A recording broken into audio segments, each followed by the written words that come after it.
Okay, well, that's another issue in some sense that seems to make the postmodernist critique even more correct. How in the world are you going to extract out a canonical interpretation of something like that? It's like it's not possible. But here's the issue, as far as I can tell. So the postmodernists extended that critique to the world. They said, look, well, a text is complicated enough. You can't extract out a canonical interpretation. What about the world? The world's way more complicated than a text, and so there's an infinite number of ways that you can look at the world. And so how do we know that any one way is better than any other way? And that's a good question. Now, the postmodern answer was we can't. And that's not a good answer, because you drown in chaos under those circumstances, right? You can't make sense of anything. And that's not good, because it's not neutral to not make sense of things. It's very anxiety-provoking. It's very depressing, because if things are so chaotic that you can't get a handle on them, your body defaults into emergency preparation mode, and your heart rate goes up and your immune system stops working, and like you burn yourself out, you age rapidly because you're surrounded by nothing you can control. That's an existential crisis, right? It's anxiety-provoking and depressing, very hard on people. And even more than that, it turns out that the way that we're constructed neurophysiologically is that we don't experience any positive emotion unless we have an aim and we can see ourselves progressing towards that aim. It isn't precisely attaining the aim that makes us happy. As you all know, if you've ever attained anything, because as soon as you attain it, then the whole little game ends. Then you have to come up with another game, right? So it's Sisyphus. And that's okay, but it does show that the attainment can't be the thing that drives you, because it collapses the game. That's what happens when you graduate from university. It's like you're king of the mountain for one day, and then you're like surf at Starbucks for the next 5 years, you know? So, yeah.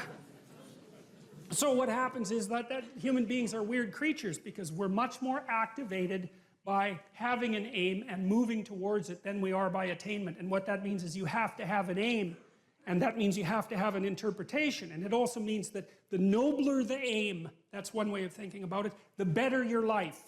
And that's a really interesting thing to know, because, you know, you've heard ever since you were tiny that you should act like a good person, and you shouldn't lie, for example. And you might think, well, why the hell should I act like a good person, and why not lie? I mean, even a 3-year-old can ask that question, because smart kids learn to lie earlier, by the way. And they think, well, why not twist the fabric of reality so that it serves your specific short-term needs? I mean, that's a great question. Why not do that? Why act morally? If you can get away with something, and it brings you closer to something you want, well, why not do it? These are good questions. It's not self-evident. Well, it seems to me tied in with what I just mentioned. It's like, you destabilize yourself and things become chaotic. That's not good. And if you don't have a noble aim, then you have nothing but shallow, trivial pleasures, and they don't sustain you. And that's not good, because life is so difficult, it's so much suffering, it's so complex. It ends and everyone dies and it's painful. It's like, without a noble aim, how can you withstand any of that? You can't. You become desperate, and once you become desperate, things go from bad to worse very rapidly when you become desperate. And so there's the idea of the noble aim, and it's not something, it's something that's necessary. It's the bread that people cannot live without, right? That's not physical bread. It's the noble aim. And what is that? Well, it was encapsulated in part in the story of Marduk. It's to pay attention. It's to speak properly. It's to confront chaos. It's to make a better world. It's something like that. And that's enough of a noble aim so that you can stand up without, you know, cringing at the very thought of your own existence, so that you can do something that's worthwhile to justify your wretched position on the planet. So now the literary issue is that, so look, you take a text, you can interpret it a variety of ways, but that's not right. This is where the postmodernists went wrong, because what you're looking for in a text, and in the world for that matter, is sufficient order and direction. So then we have to think, well, what does sufficient order and direction means? Well, you don't want to suffer so much that your life is unbearable, right? That just seems self-evident. Pain argues for itself. I think of pain as the fundamental reality, because no one disputes it, right? I mean, even if you say that you don't believe in pain, it doesn't help when you're in pain. You still believe in it, right? You can't pry it up with logic and rationality. It just stands forth as what the fundament of existence, and that's actually quite useful to know. Say, well, you don't want any more of that than is absolutely necessary. And I think that's self-evident. And then you say, well, wait a minute, it's more complicated than that. You don't want any more of that that's necessary today, but also not tomorrow and not next week and not next month and not next year.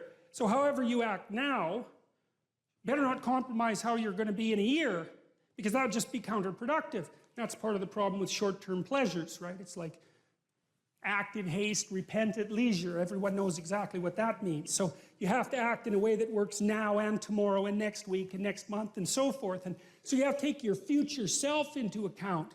And human beings can do that. And taking your future self into account isn't much different than taking other people into account, right? Because I remember there's this Simpson episode, and Homer downs a quart of mayonnaise and vodka. And he says, Marge says, you know, you shouldn't really do that. And Homer says, that's a problem for future Homer. I'm sure glad I'm not that guy.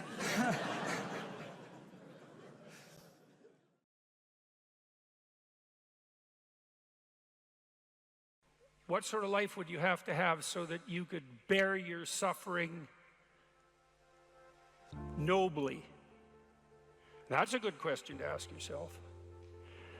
Now, and so we had people just write for 15 minutes.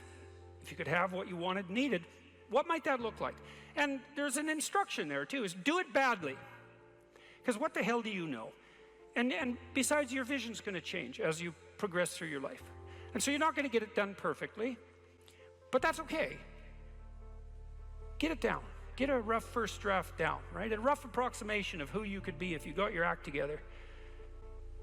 And not who other people think you should be, you know? Although that might enter into it because you don't want to be completely...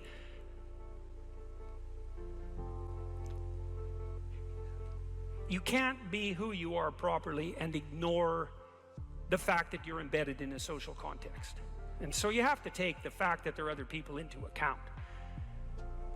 And it doesn't mean be who your parents think you should be either, even though that's another source of information that you might want to consider.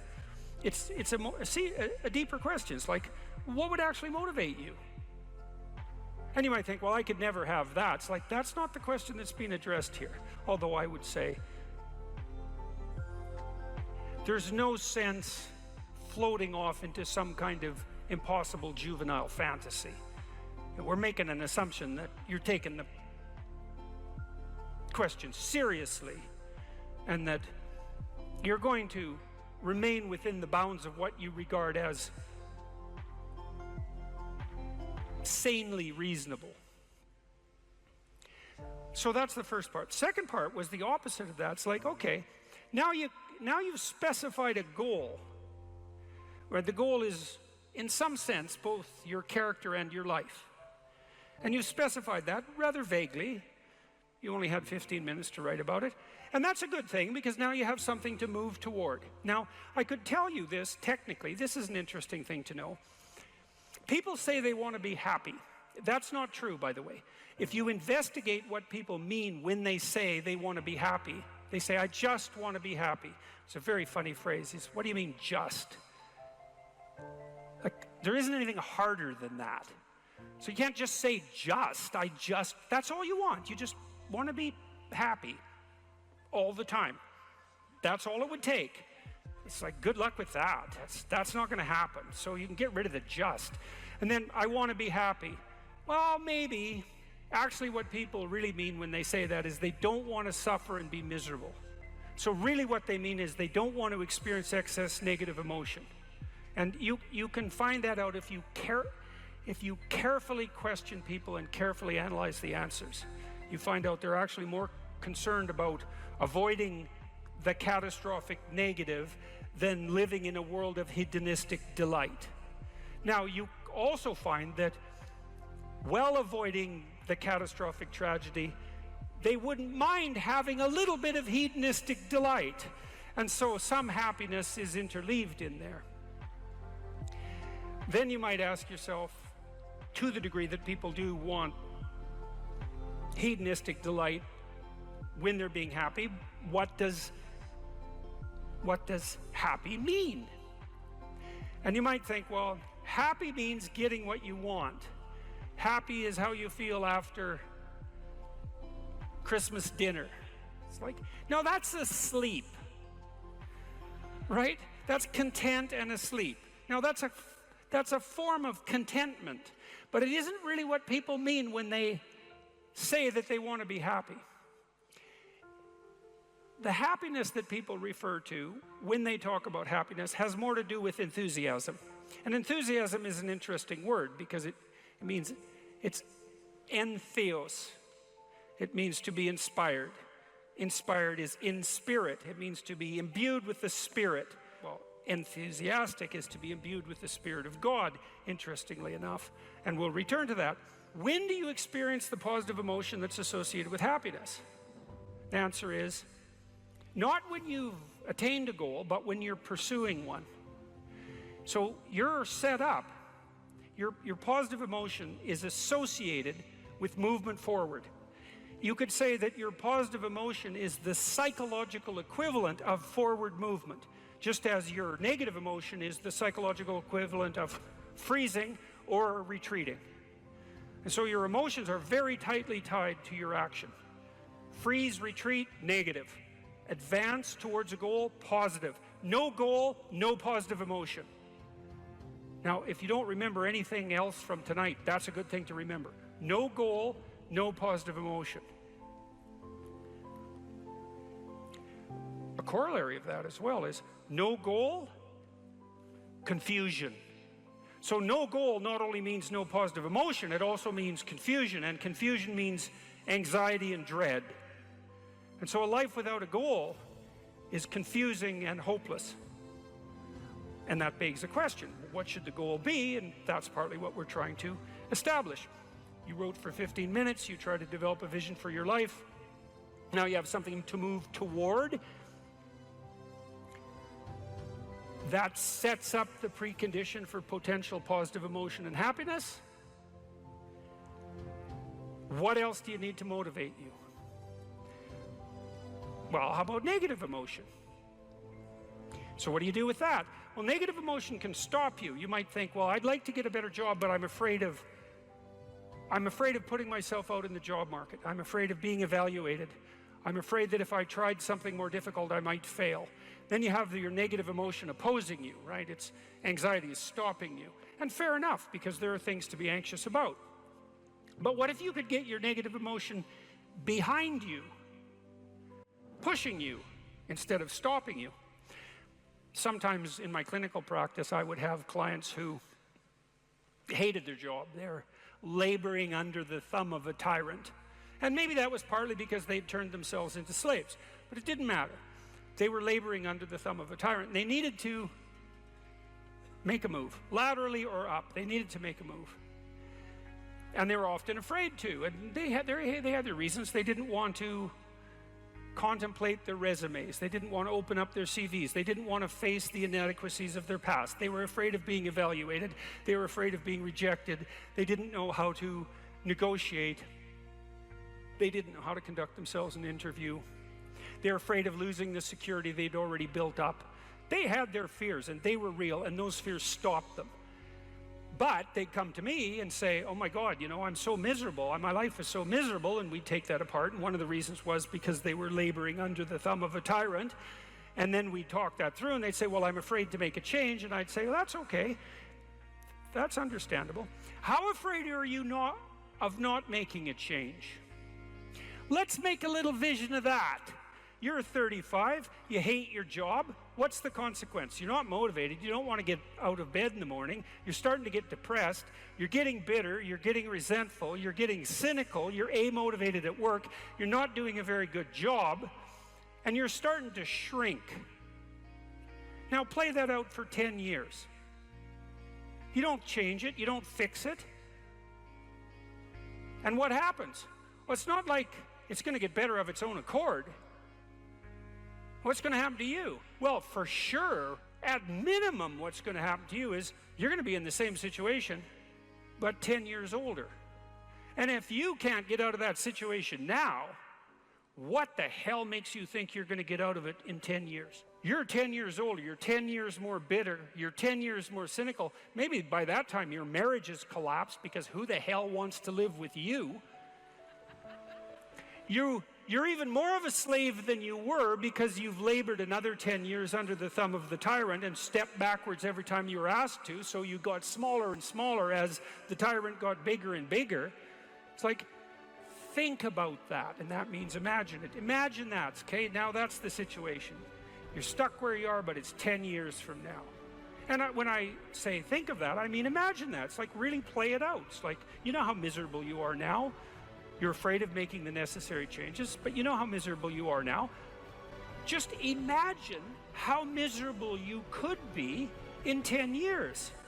And in all likelihood, what you'll find is that you're way more afraid of that than you are of whatever's stopping you in the present. It's really useful to know what your own particular brand of hell might be. And so one of the things we do in this writing exercise is have people do the reverse. It's like, okay, so imagine now, 5 years from now, you've let whatever temptations you're particularly susceptible to have the upper hand. And they've augured you into the ground.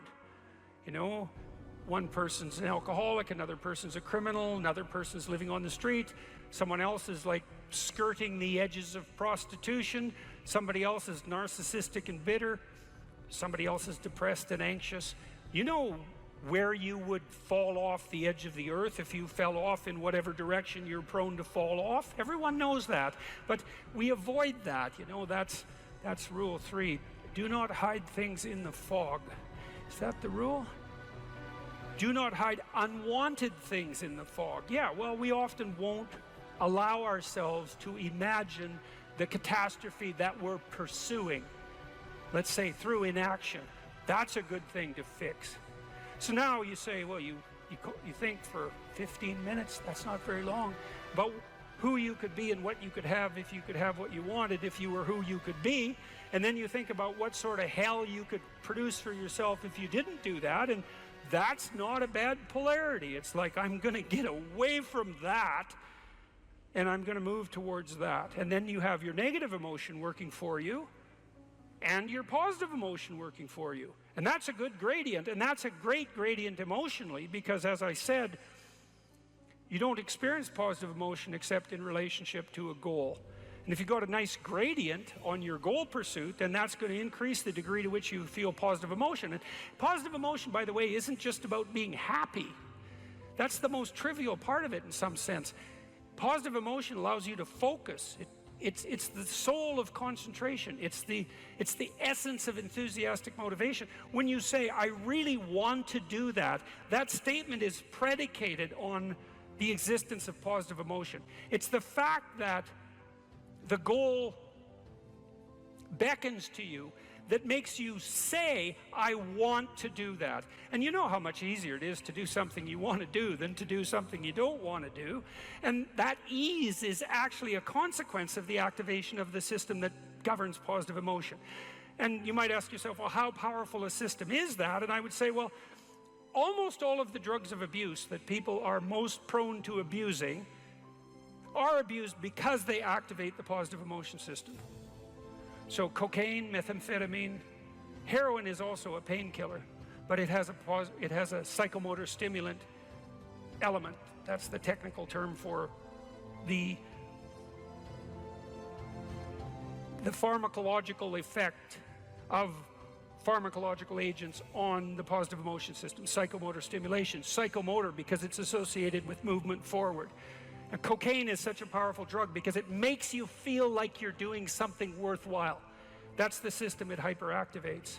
And so it's a primary system of motivation. It's as old as forward movement itself. It's a cardinal source of meaning. And it only manifests itself in relationship to a goal.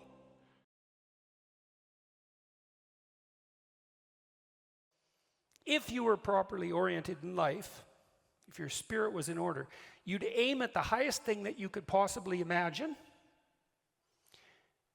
and that would point you in the proper direction, and then you would attempt to treat everyone as if they had, including yourself, as if they had a value that was equivalent and related to that high order goal.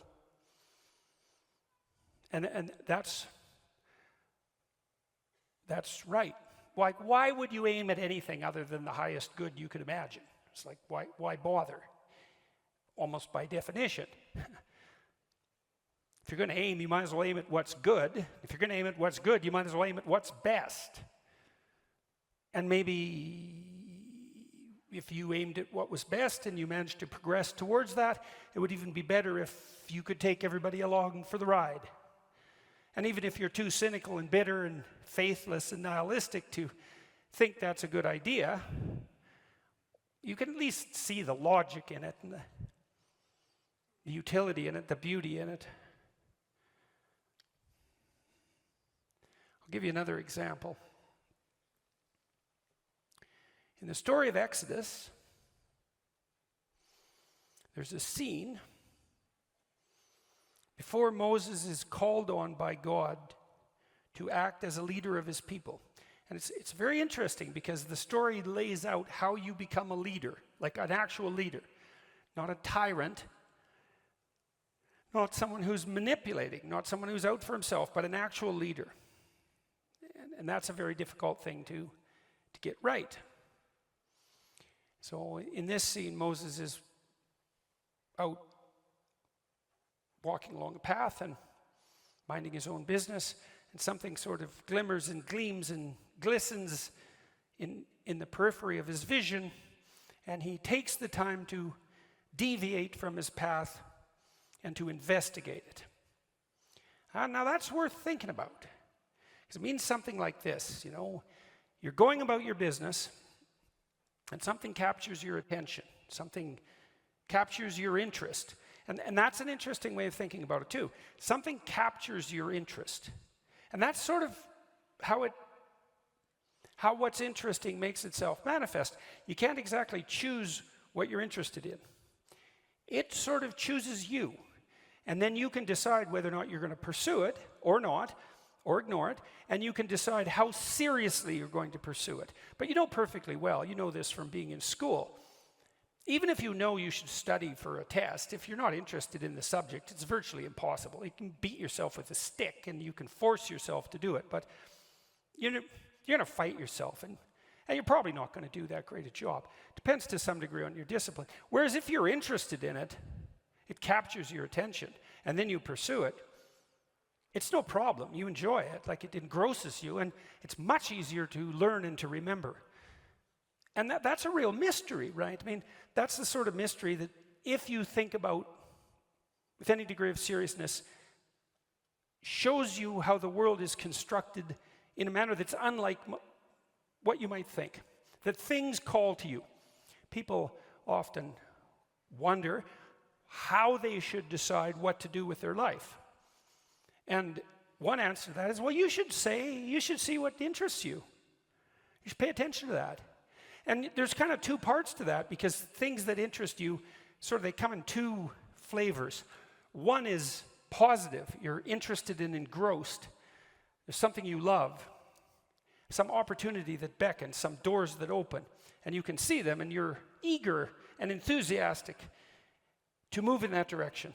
And you find yourself compelled and motivated and enjoying what you're doing.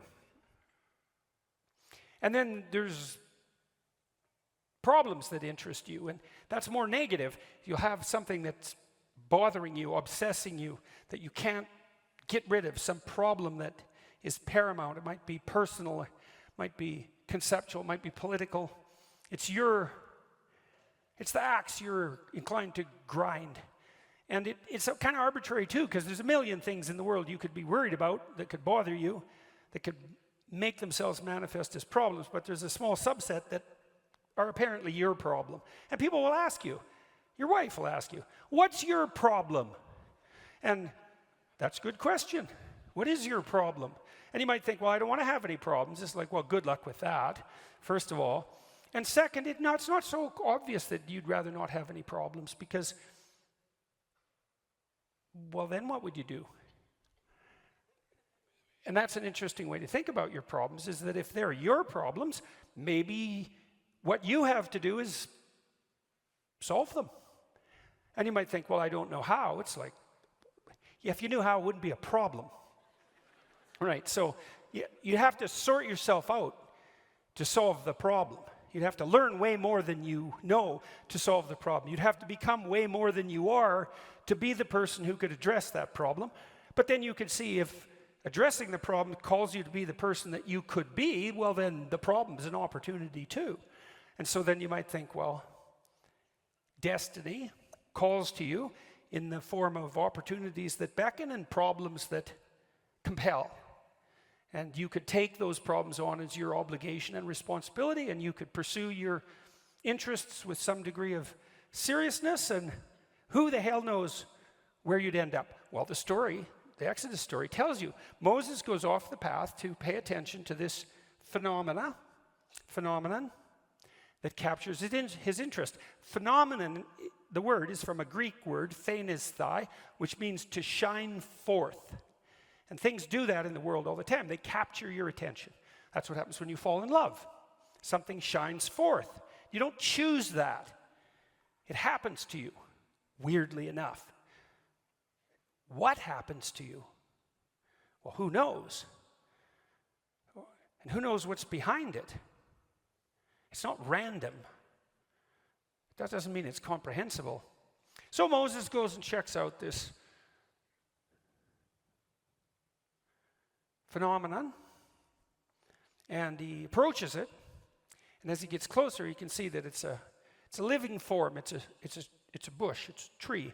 It's on fire, and that's a strange paradox, right? Because obviously, a tree that's on fire would burn into ashes, and trees don't just stand there and burn. Although actually they do, because living things are on fire. They oxidize and they transform, and everything living is like that. So everything living is a combination of being and becoming. And that's particularly obvious in the case of living things, but it's true for everything because nothing is static in its form. It is what it is, and it is what it's going to be at the same time. And the burning bush is being and transformation at the same time. And fire is something that's intrinsically attractive to human beings. Like, we're definitely the descendants of the first ape who couldn't keep his bloody hands off fire, and then mastered it. And you know, you can sit around a campfire and look at it forever. It's one of those things that grips your interest intrinsically. You never get bored by it. It's just endlessly fascinating. It's partly because it transforms constantly, like music, you know. Music and fire share that in common, and not accidentally. And so a burning bush, it's a compelling, it's paradoxical too. It's static, because it still has this tree-like form, and that tree-like form is sort of emblematic of life, and it's burning. And so Moses is very focused on this, and he approaches it more and more closely, and a voice appears, speaks out of the bush and says, "Stop, you're beginning to tread on holy ground." Well, when Tammy talked, she said, well, in essence, she said, what would happen if you listened seriously? And the answer is, well, the more seriously you listened, the more the person you're listening to would reveal themselves, and they'd reveal themselves more and more deeply. And that would be true whether you're listening to your wife or your husband or your friend or whoever you're listening to, because people will tell you everything, including all sorts of things you don't want to know, if you listen. And so you might come to understand that if people aren't telling you, then you're not listening. And if the people around you aren't that interesting, it's because you're not listening. If you were listening, they'd be so interesting you wouldn't even want to be anywhere near them. The people are no shortage of interesting, because people are crazy and strange and demented and peculiar, and they're full of twists and tangles and snakes. And if they tell you what they're really up to, man, it's interesting. So now you're moving towards the promised land, let's say. So that's inspiring, and that produces positive emotion, because you experience positive emotion when you see yourself moving towards a valued goal. No valued goal, no positive emotion. That's how your systems are set up psychophysiologically. On the negative front, well, maybe anger and bitterness and fear stop you. Okay, so what do you do with them? Take good stock of your sinful nature, let's say. You know what temptations you're prone to and what knock you off the beaten track, and maybe you feel guilty about it. You know where your weaknesses are, and you probably have some idea of just what kind of hell you could inhabit if you let those weaknesses get the upper hand. So why don't you just write about that for 15 minutes? So let's say this isn't what you could have in 5 years. It's the pit you could dig for yourself if you decided to, just sit there or dig. Everyone has a sense of that, for some people. My temptation probably would have been alcohol. It calmed me in social situations. It made me feel a closer kinship to people, and it was a pretty good stimulant. And so it was a really good drug for me, and I enjoyed it quite a lot, too much. But I learned that I had better things to do. I wouldn't have stopped without better things to do. And what did you mean by better things to do? Well, I was writing my book, Maps of Meaning, when I was still carousing as a graduate student. I'd started to put my life together by that point quite a bit, but I was still a party animal and very social. And but I found that I couldn't think hungover. And not only that, I couldn't handle the emotional tension of what I was dealing with intellectually. It was too, because if you're hungover, your emotions are more sensitive, especially your anxiety. And the work I was doing was way too demanding emotionally, because I was dealing with historical atrocity, and the motivations for that was just too damn dark, to be dealing with hungover. Plus, once I had written a fair bit and was editing, once you've edited your work to a substantial degree, you have to use finer and finer gradations of judgment to continue to improve it. And if you're fuzzy-minded at all, if you've impaired your judgment, when you edit, you can make it worse, not better. And then I also realized that the only times I really regretted my actions was when I was drinking, because it disinhibits you, and that's fun. That can be really fun. But I'd wake up the next day and think, yeah, I was a little too provocative. I was a little too aggressive. I was a little too mean-spirited in my wit, a little too egotistical, or maybe more than a little on all of those fronts. A little careless in my choice of partner, a little uncontrolled in my social behavior in places I shouldn't have been, because I was starting to, I was a graduate student and a teacher by that point, and I was interacting with professors, say, in the social milieu. Responsibility grew. Yeah, well, it wasn't the time to be drunk. That just wasn't good. That worked in northern Alberta to some degree in some subcultures, but in those situations, it just made me look like a fool. Well, it made me into a fool, not just look like one. And then when you and I got married, I didn't, and we were going to have kids. I thought, well, I'm not drinking until I have kids. Yeah, I wanted children. Yeah, and you want to grow up at that point. And besides, I was ready to dispense with all of that by then. In any case, so you can imagine the hell you could inhabit. And then the advantage to that is, see, people are often afraid of moving forward, and no wonder. But you should be way more afraid of not moving forward. And so if you get that hell behind you, it's like, well, do I want to go there? Well, I don't have the effort or the energy. I'm not even sure that it's the right thing. It's like, well, do I want to go back there? It's like, no, definitely not that. And if you don't feel that, hell, then you're not nearly as motivated as you could be. Because if you have any sense of just exactly how bloody dismal and dark things could get, then, and that's right there for you. And that was one thing that... I thought it was helpful. I thought it was helpful when I did the future authoring to think about where I would go if I went to the wrong place. Why? Well, it's just good to know how you will fall apart. Yeah, well, and it's you possible. Well, and you can also ask yourself, and studying historical atrocity also helped me with that. It's like, well, do you want to be a, what would you call a sadist? You're bitter and resentful. You want to hurt other people? Is that where you want to end up? You want to lie and deceive? Because that's where you end up if you lie and deceive. You want to be resentful and bitter? Because that's where you end up if you're resentful and bitter. Yeah, but sometimes, you know, people, they just don't know what to do about it. So your program helps them to make a plan. Yeah, well, and the plan is really, look, we're visionaries, man. Human beings are visionaries.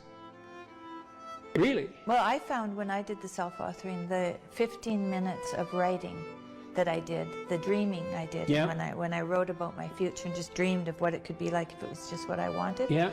And then outlined the goals, because you outline goals after that Yeah, in the yeah. future authoring. Those things that I had identified appeared in my life. Those, Yeah, well, and that was quite shocking to well, me. the thing is, you look at the world through a goal-directed framework, and so when you switch your goals, what appears to you in the world switches. It's mystical in a sense, but in another sense, it's just understandable. It's like, well, if I look that way, I see the TV and the couch, and if I look this way, I see you in the chair. Well, that's not that mysterious, but what I've done is I've changed the reality that manifests itself to me just by changing the direction of my orientation. Well, we do that metaphysically as well. And so, for example, if you decide that you're going to be courageously trusting towards people when they offer you an opportunity, even though you're skeptical and timid, but you decide, no, I'm going to have some faith in people, so I'm going to be courageous and trusting. Then when they open a door to you that's an opportunity, you'll think, oh, that's a door I could walk through, instead of thinking I'm moving into a trap. And it's the same reality in some sense, but the way that you're interacting with it changes. Well, it can change. It can invert. It can change so radically that it barely looks like you're living in the same world. There are a lot of potential interpretations that you can validly lay on the world, and some of them are extremely positive, and they still work. And wouldn't that be lovely if you could lay an incredibly positive vision on the world in a calculating and strategic manner, not an instrumental manner, right? Because you're aiming at something genuinely good, and that would work. And that is how the world works. One of the things I loved about my clinical practice, I loved this. It was so good, and I miss it. We are always working, the best parts of me and my client were working together to make everything about their lives better. And it worked. You know, like I had lots of female clients who tripled their income in 4 years. They didn't even think that was possible. It's like, well, I don't make enough money, I'm barely making ends meet, single mothers, I have no idea what to do, I don't like my job. It's like, well, let's make a plan here. You know, what do you want? Well, I'd like to make this much money. Why don't we double that? And just, because you're going to aim at something. Some people do make more money than that, so maybe it could be you. Well, is that even possible? It's not even possible. It's like, well, let's just assume that maybe it's possible and see what you'd have to do. Well, you got to get your CV together. Well, it's full of holes. Okay, well, let's fix the holes. Okay, now you got to get a plan. Well, I'm not very good at interviews. Okay, let's practice interviewing till you're not just good at it, you're looking forward to it. You know, I had clients who were in such dire situations that all I could do was really help buffer them against that. But they were a minority. I wouldn't say more than 5% of my practice fell into that category. Everyone else, it was like just rapid improvement on all fronts, you know. And that's such fun. And there isn't anything more practical. This is the thing, too. There is nothing more practical than developing a vision. It's not some pie-in-the-sky exercise. It's without a vision, you're chaotic and fragmented and hopeless and disappointed, and someone can stop you just by putting up a single obstacle. You're a house divided amongst itself. You have no forward movement. You're not enthusiastic, and that's to be filled with the Spirit of God, by the way. And your life is a sequence of disappointments and frustrations and tragedies, and you're a leaf blowing in the wind. And that is not what you're called to be. That's not what you're called to be. You're called to be a visionary constructor of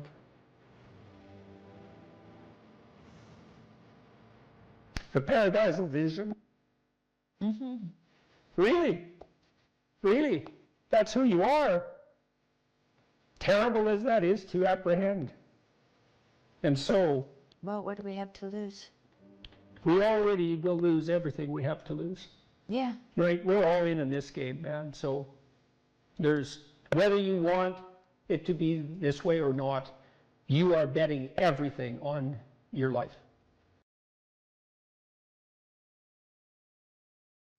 And why beholdest thou the mote that is in thy brother's eye, but considerest not the beam that is in thine own eye? Or how will you say to thy brother, let me pull out the mote out of thine eye, and behold, a beam is in thine own eye? Well, you might be wondering what a beam is, and a mote is a dust speck, and a beam is a very large piece of lumber. And so the issue is not so much the blindness of others, even though there's as much blindness among others as there is for you. But the issue here, the advice here, the description here is you should be concerned about what's interfering with your own vision first. And you should leave other people the hell alone in relationship to that.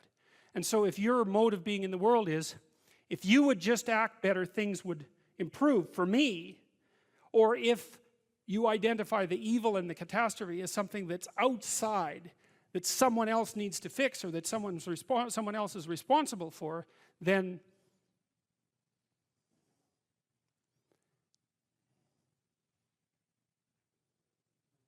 you're not going to fix that. And you're going to remain blind to the things that you're doing and not doing that make things not go well. And so it's just better to think, all right, I'm probably blind in many, many ways.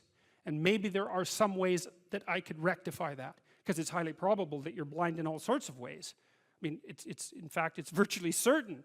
And so it's just more useful to think, how is it that I'm wrong in this situation? I'll tell you something that I learned to do when I was arguing with my wife, which happened quite frequently, because when you actually communicate with people, you find out that there's many things that you don't agree on. And that's because you're actually different creatures. And so if you're actually going to have a truthful conversation, then you're going to find out that you don't see things the same way, and then you can either pretend that that's not the case and gloss over it and then end up in a 30-year silent war, or you can have the damn fight when you need to have it and see if you can straighten it out. So now and then we'd get in a situation where we were at loggerheads, we couldn't move. And, you know, it would spiral up into hate speech, let's say. Because, yeah, everyone laughs because they know they manifest plenty of hate speech towards those they love. So one of the things we learned to do was, when we hit an impasse, was to separate and to go our own ways and to go sit and think, okay, look, we're at this unpleasant situation. We can't figure out how to move forward. I'd always think, of course it's her fault. Obviously it's her fault. At least 95%. But maybe there was something I did that contributed like 5% to it. And so I would sit and think and ask myself a question, which was, is there anything I did in the last 6 months that increased the probability that this impasse would manifest itself? And I'll tell you, you have no idea how fast your mind will generate an answer to a question like that. Because there's undoubtedly some idiotic thing that you did, that you remember, that increased the probability that you're going to have your hands around the throat of the person that you love. And then you can go tell them that. And then you can have a conversation, especially if they do the same thing. Say, look, you know, here's how I'm an idiot in this situation. And the other person says, well, yeah, here's how I'm an idiot. And then you're two idiots, and then maybe you can have a conversation. So, thou hypocrite, first cast out the beam out of thine own eye, and then shalt thou see clearly to cast out the mote of thy brother's eye. That's, hey, hard to argue with that. Ask, and it shall be given you. Seek, and ye shall find. Knock, and it shall be opened unto you. For everyone that asketh receiveth, and he that seeketh findeth, and to him that knocketh it shall be opened. That sounded pretty optimistic again. But again, I think it's a description of the structure of existential reality, and by which I mean, when I'm in my clinical practice and I observe, and this is also the case with my students, is, let's say, people's lives aren't what they would like them to be. And so then you ask, why? Well, forget about tragedy and catastrophe, because that's self-evident, and we're not going to discuss that. Although the degree to which you bring about your own tragedy is always indeterminate. But I would never say that every terrible thing that is visited on a person is something they deserved. I think that that's a very dangerous presupposition, especially because everyone gets sick and everyone dies.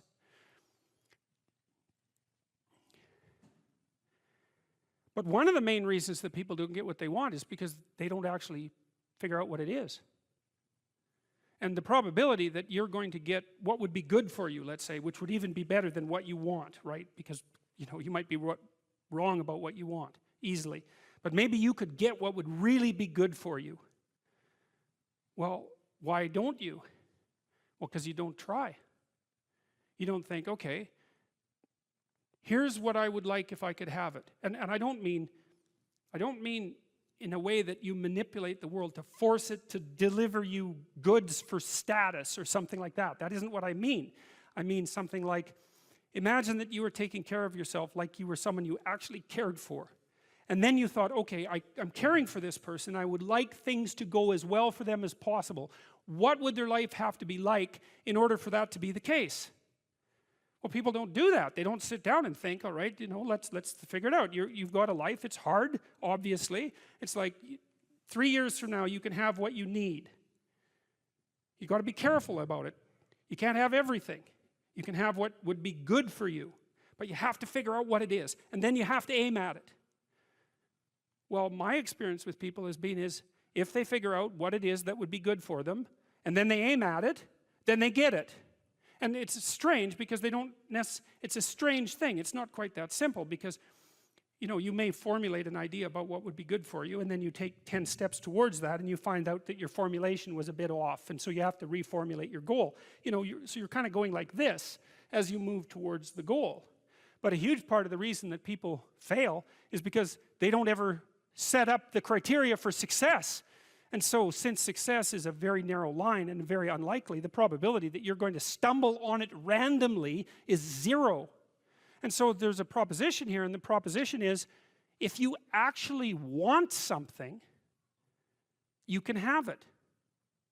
Now the question then would be, well, what do you mean by actually want? And the answer is that you reorient your life in every possible way to make the probability that that will occur as certain as possible. And that's a sacrificial idea, right? It's like, you don't get everything. Obviously. But maybe you can have what you need. And maybe all you have to do to get it is ask. But asking isn't a whim or today's wish.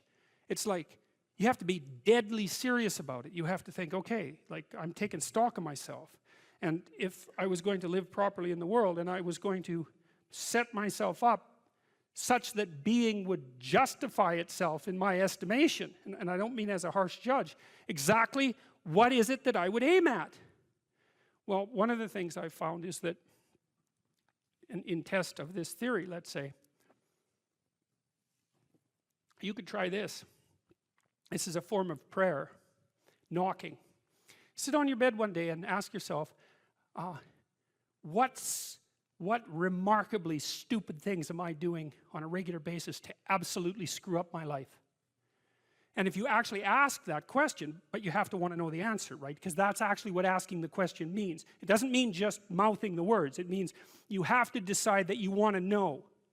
You'll figure that's out so fast it'll make your hair curl. It's as if Jung thought about this. He thought that people had 2 poles of consciousness, and one was the individual consciousness that we each identify with, and the other was something he called the self, and the self is you might think about it as the divine within. That's close enough approximation. It's the universal part of your consciousness. It's your conscience. That's another way of thinking about it, whatever your conscience is. But it's something that you can consult. It's like the Socratic daemon. Socrates said that the thing that made him different than everyone else in Greece was that he consulted his daemon, his genius.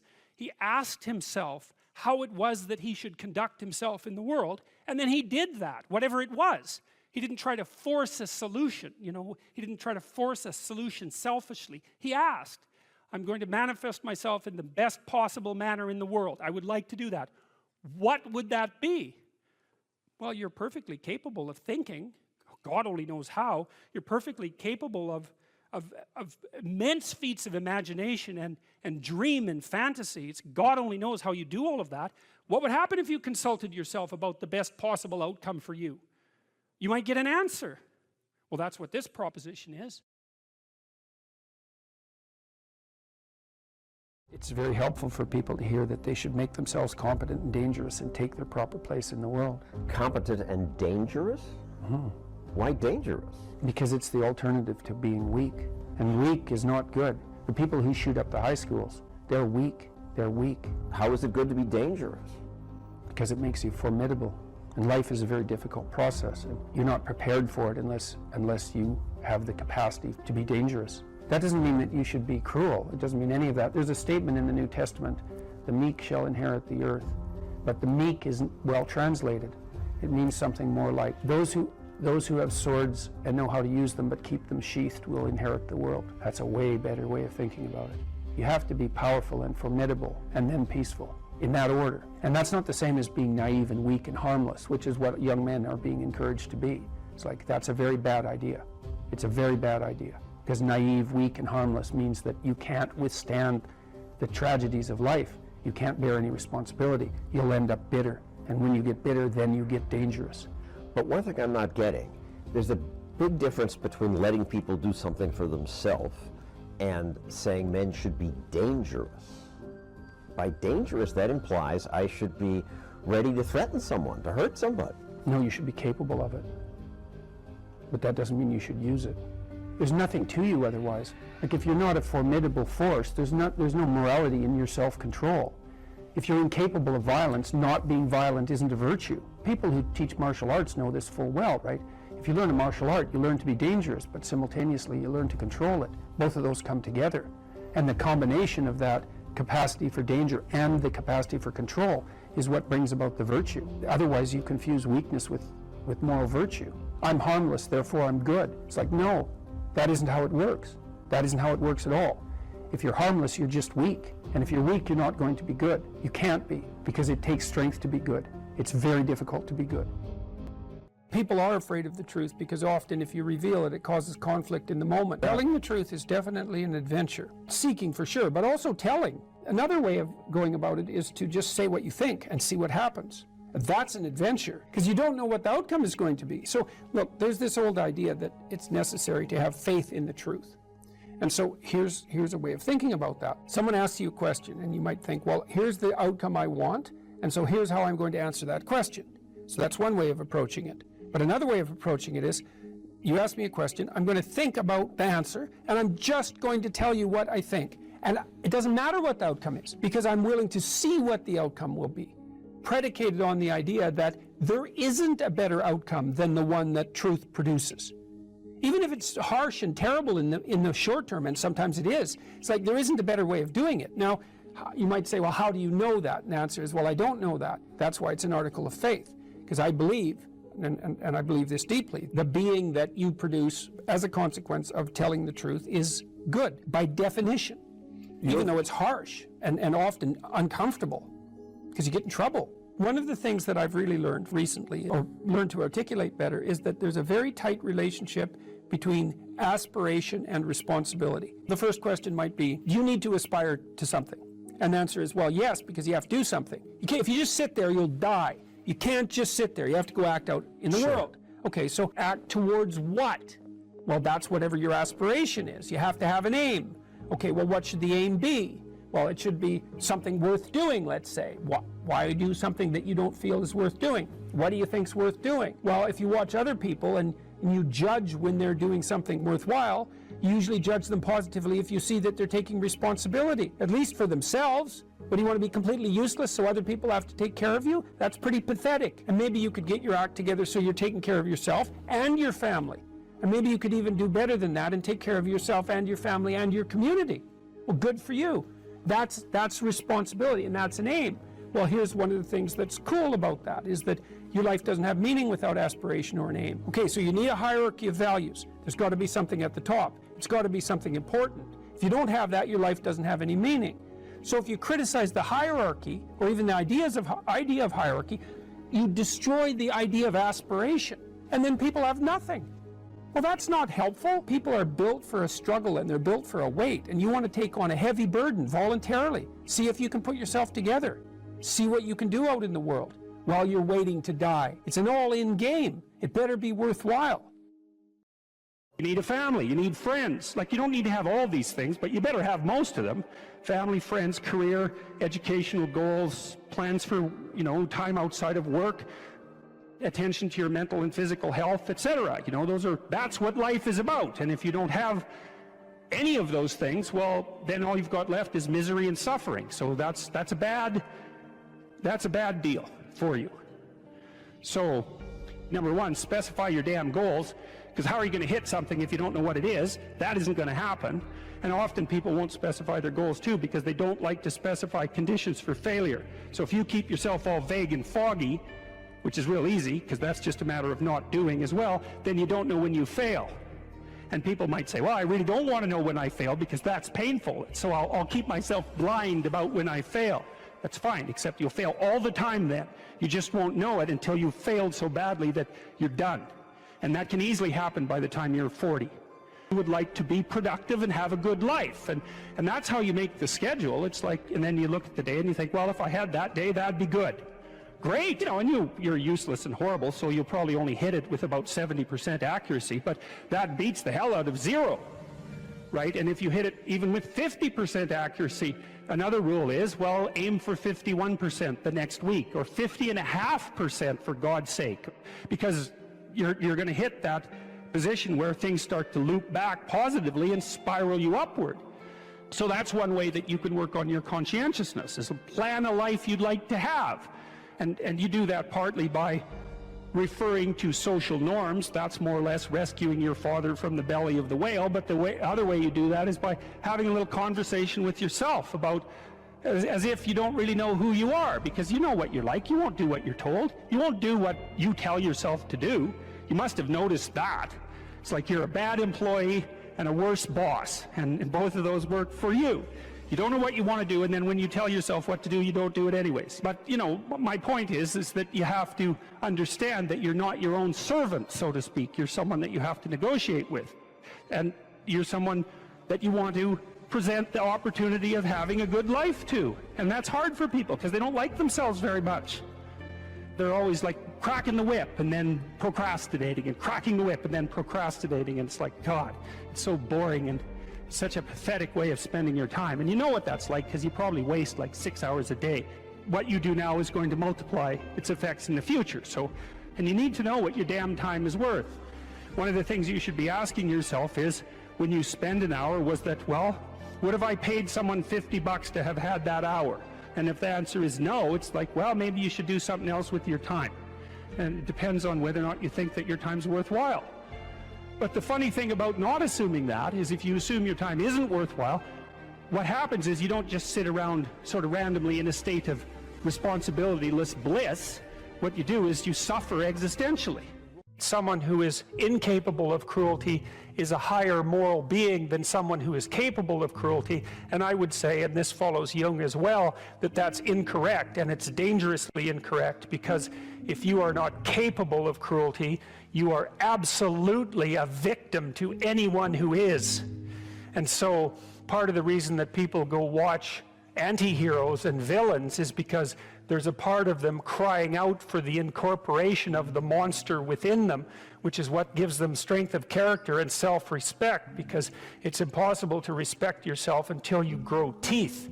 And if you grow teeth, then you realize that you're somewhat dangerous, or maybe somewhat seriously dangerous, and then you might be more willing to demand that you treat yourself with respect and other people do the same thing.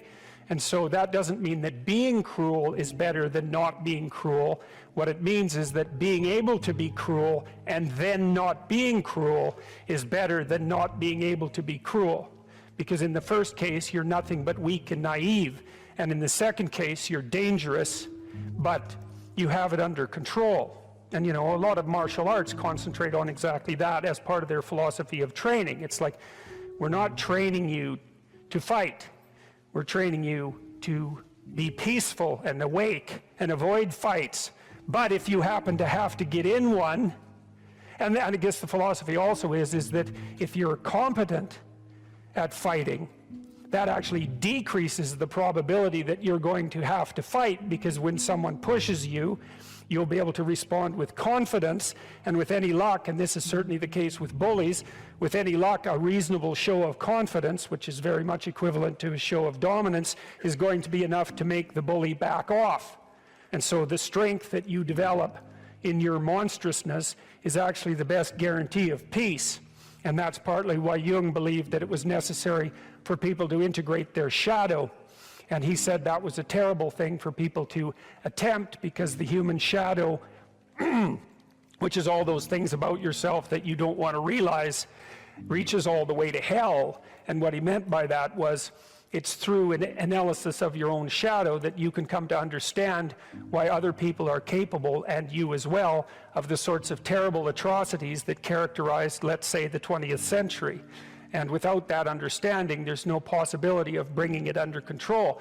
When you study Nazi Germany, for example, or you study the Soviet Union, particularly under Stalin, and you're asking yourself, well, what are these perpetrators like? Forget about the victims, let's talk about the perpetrators. The answer is, they're just like you. And if you don't know that, that just means that you don't know anything about people, including yourself.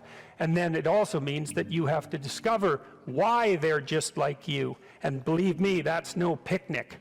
So that's enough to traumatize people, and that's partly why they don't do it. And it's also partly why the path to enlightenment and wisdom is seldom trod upon, because if it was all a matter of following your bliss and doing what made you happy, then everyone in the world would be a paragon of wisdom. But it's not that at all. It's a matter of facing the thing you least want to face.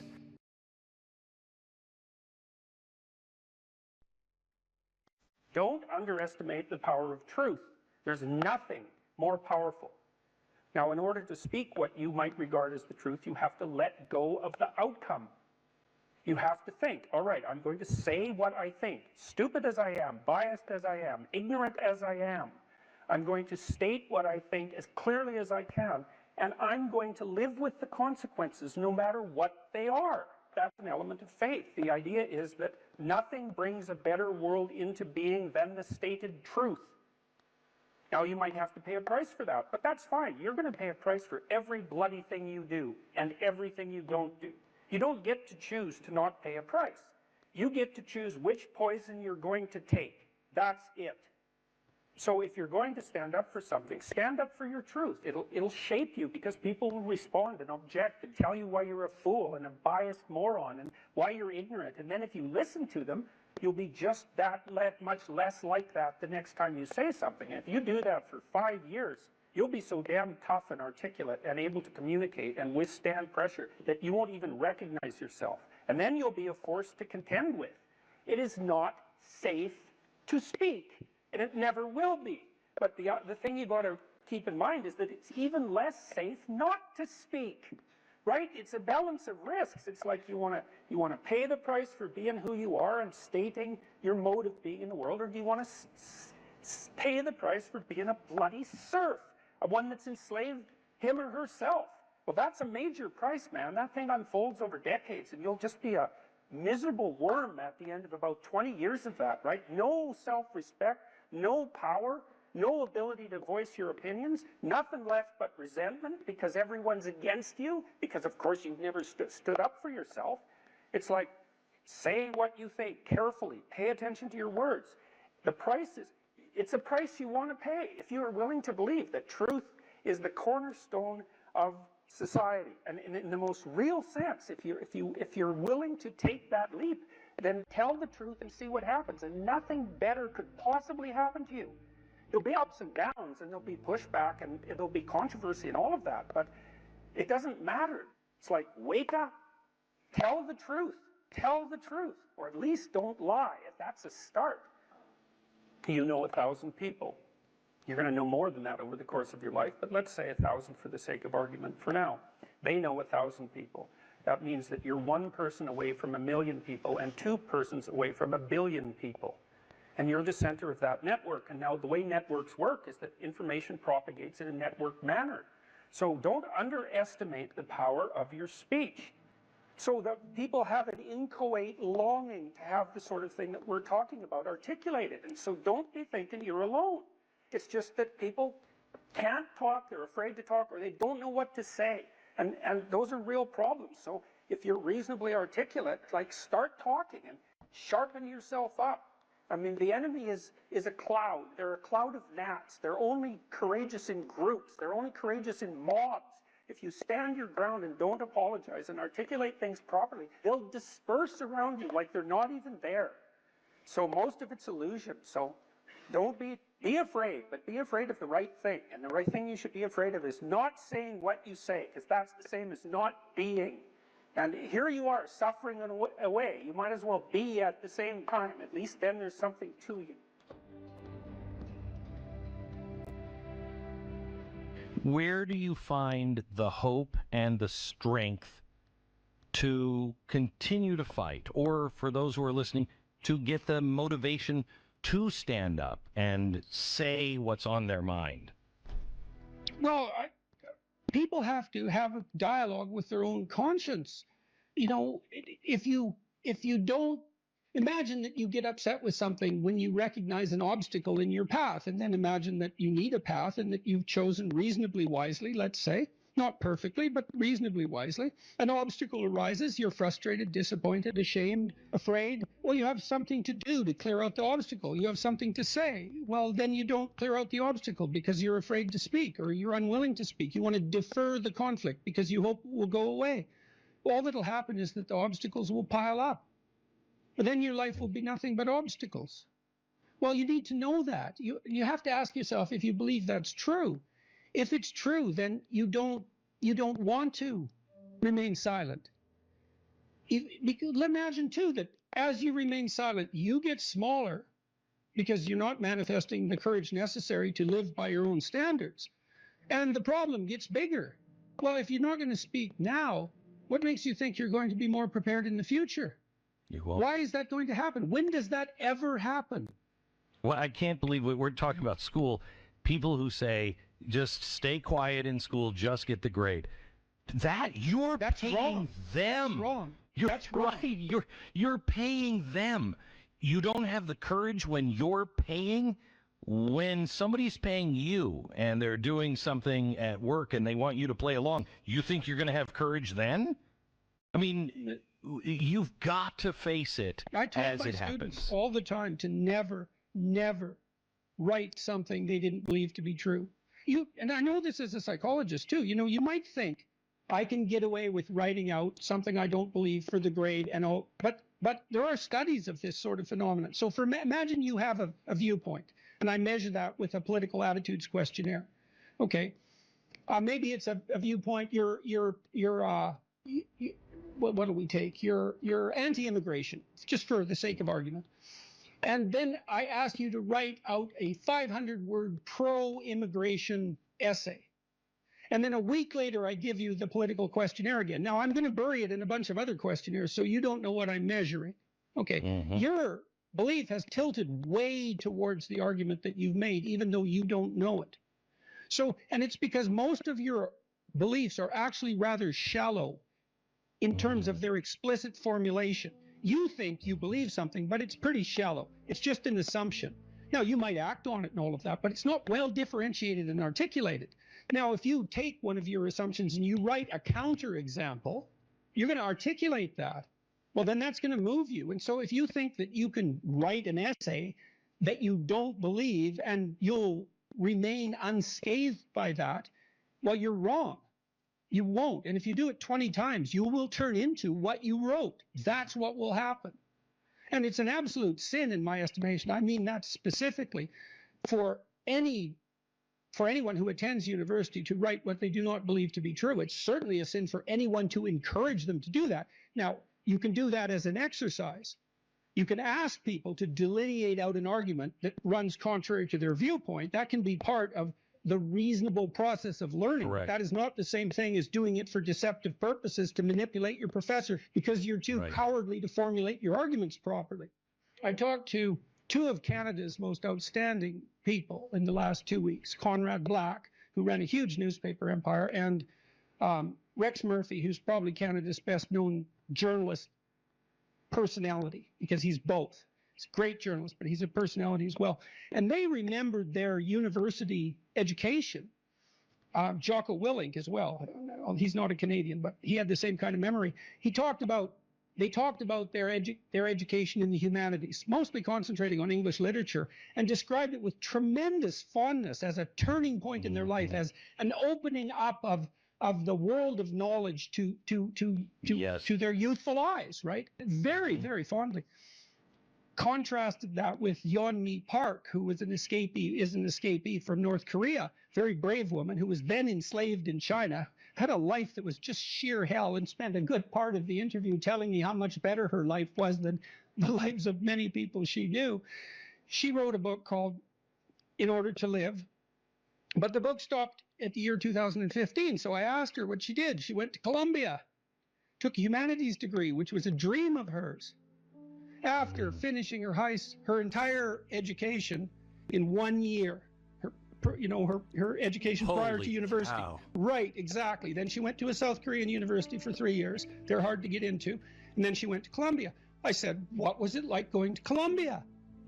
Taking a humanities degree from this escapee from totalitarianism who was once enslaved, got to go to one of America's august institutions and be trained in the humanities. Someone who'd been exposed to George Orwell and who was motivated to write because she read Animal Farm, understood the power of literature. She said it was a complete waste of time and money, and that she was afraid to say anything.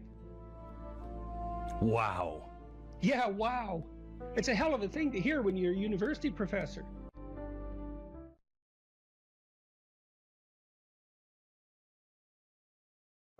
I wouldn't consider myself either naive or a particularly optimistic person. I don't think I'm either of those. But this isn't actually an idea.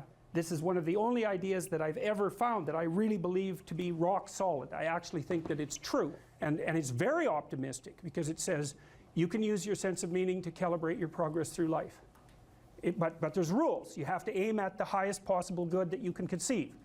Now, and that's subject to update, because what the hell do you know? But you start by aiming at the star you can see rather than the dimmer one that you can't yet perceive. And then you decide that you're going to do that honestly, right? That's a big decision. So the first decision, I think, in some sense, is a decision of love. You're going to decide that being is worthwhile and that you're going to work for its betterment. And that's a decision that's based on love. And the second decision is based on truth. Having made that decision, you're going to play a straight game. Having made those two decisions, I think that you can allow your sense of meaning to calibrate your pathway. And then what's so interesting is that you hit a state that's as close to paradisal as you're going to hit right away, because being engaged like that, it's better to be engaged in the solution of a complex problem than not to have a problem at all. And that's no different than saying it's better for there to be being than non-being, because being is a problem. And so if you want to have no problems, then you have no being. And you could say, well, being is so miserable that maybe that's the route we should take. And fair enough, but maybe you can have your cake and eat it too. You can have the damn problem. It can be a problem worth solving, and you can be so engaged in solving the problem that it justifies the fact that the problem exists. And then you get to have the problem and the solution at the same time, and maybe that's better than not having the problem at all. And I believe that, because one of the things I have seen, and I've seen this being so interesting when I've been lecturing to people, especially more recently, and this has also manifested itself on YouTube. I'm talking to people a lot about responsibility, and it's young men in particular that seem to be responding to that. And I think that's partly because I think that young women, in some sense, have their responsibility map already laid out for them. It's also less voluntary in some sense for women, because they have more complicated problems to solve in the first part of their life, right? Because they have to get the family problem solved. But whatever.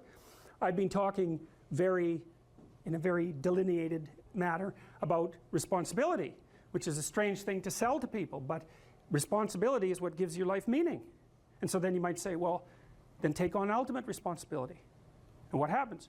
You have an ultimately meaningful life. And then you might say, well, if your life is ultimately meaningful, doesn't matter if it's punctuated by tragedy or even predicated on tragedy.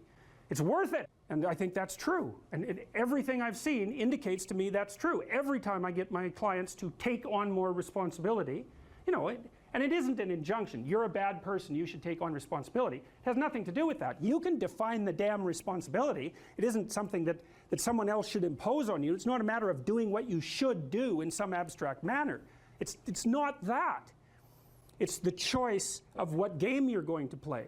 And you can play the game of the seeker, I would say, and if you play that game, then everyone wins. And it's the best game you can play. And so the answer, in some sense, to the tragedy of life, to the catastrophe of life, to the fall, is to adopt the responsibility of mortality that goes along with that, and to play that game maximally. And paradoxically, it's in the willingness to do that that the solution emerges. And I have done my best with every single thing I've talked to you guys about. I have done my best to do what Dostoevsky does in his novels, which is I make a proposition and then I spend months or years trying to figure out if I can take the bloody thing apart, if there's something wrong with it, because I want to find out. I want to hit it with a hammer and see if it breaks. And what I've been trying to do is to tell you all the things that I've gathered, let's say, or laid out or articulated or discovered over the last 30 years that I have not been able to break with the biggest hammer that I could take to them. And I guess that's the fundamental one, is that I believe that the idea that lurks in these images, derived from very different cultures, it's the same idea. Life is suffering. Right. Indisputable. What do you do about that? You voluntarily accept it and then strive to overcome the suffering that's a consequence of that. And you do that for you, and you do that in a way that makes it better for other people. And then that works. And one question might be, well, how well does it work? And the answer is, the only way that you can find out is by trying it. That's it. That's the existential element of it. The proof is to be derived by the incarnation of the attitude in your own life. No one can tell you how it will work for you. It's the thing that your destiny is to discover that. And you have to make the decisions to begin with. It's like, because you can't do this without commitment. You have to commit to it first. That's the act of faith that Kierkegaard was so insistent upon. You have to say, I'm going to act as if being is good. I'm going to act as if truth is the pathway to enlightenment. I'm going to act as if I should pursue the deepest meaning possible in my life. And there's reasons to do none of those. They're real reasons. So it's really a decision. But you can't find out what the consequence of the decision is unless you make the decision. I think the same thing happens when you get married, by the way. So if you think you might leave, you're not married. And then you think, well, the marriage didn't succeed. It's like, well, maybe you were never married.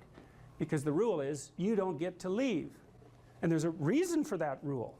Now, I'm not saying that there aren't situations where there should be exceptions made for that. That's not the point. The point is that there's some games you don't get to play unless you're all in.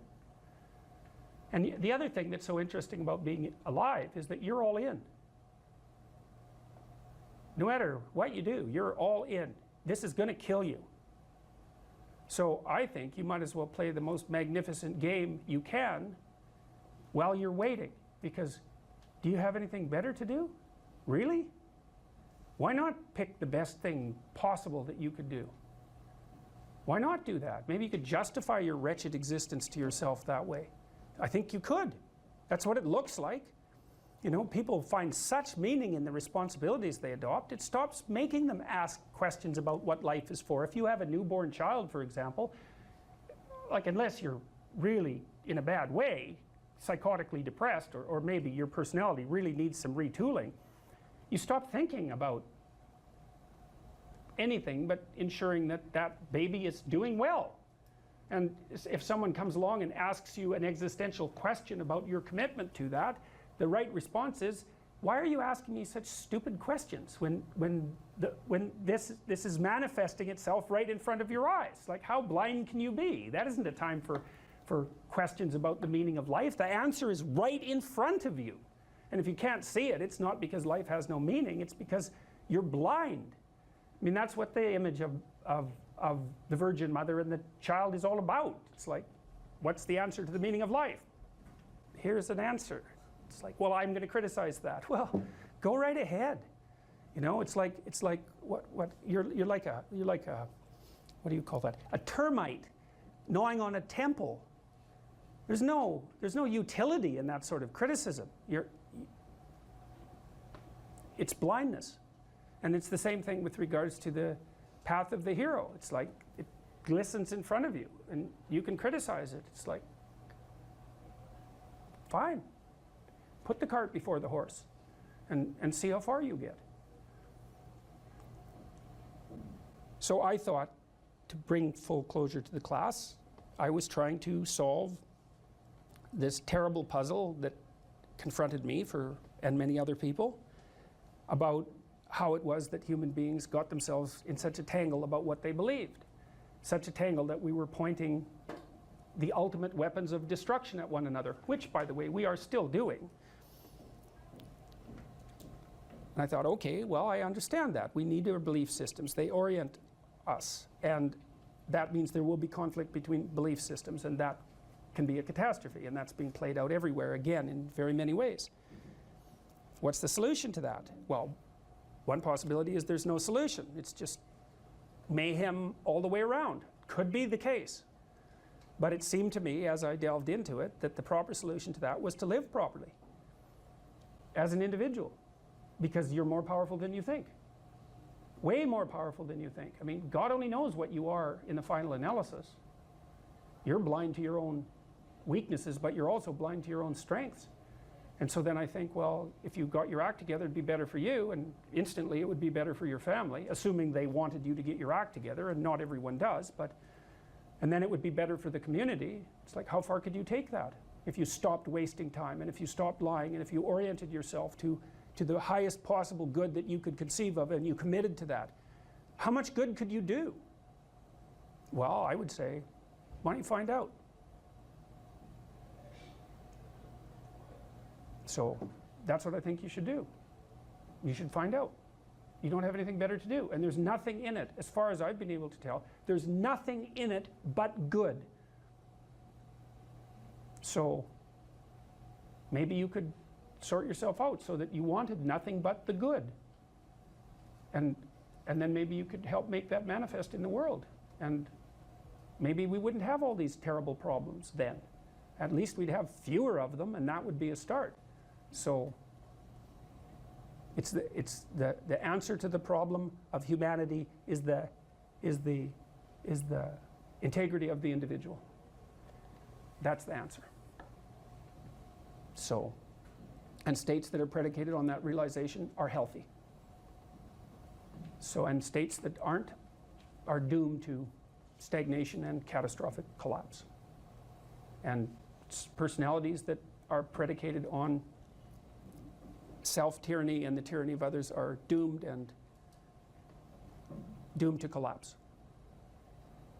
So, and then you think, well, what's the barrier? And the barrier is, are you willing to accept the responsibility? And part of the answer to that is, reduce the damn responsibility until it's tolerable. You don't have to fix everything at once. You could just start by fixing the things that you could fix. Or you could even do it more. You could do it with even less self-sacrifice. You could start by fixing only the things that you want to fix. God, you can get a massive way that way. So do it. See what happens. That's what you should have been taught in university right from the beginning. It's like, aim at the highest good. Tool yourself into something that can attain it. And go out there and manifest it in the world. And everything that comes your way will be a blessing. And so all you have to do is give up your resentment and your hatred. I know that's a hard thing to give up because you have plenty of reason for it. That's probably a good place to stop. So it was a pleasure.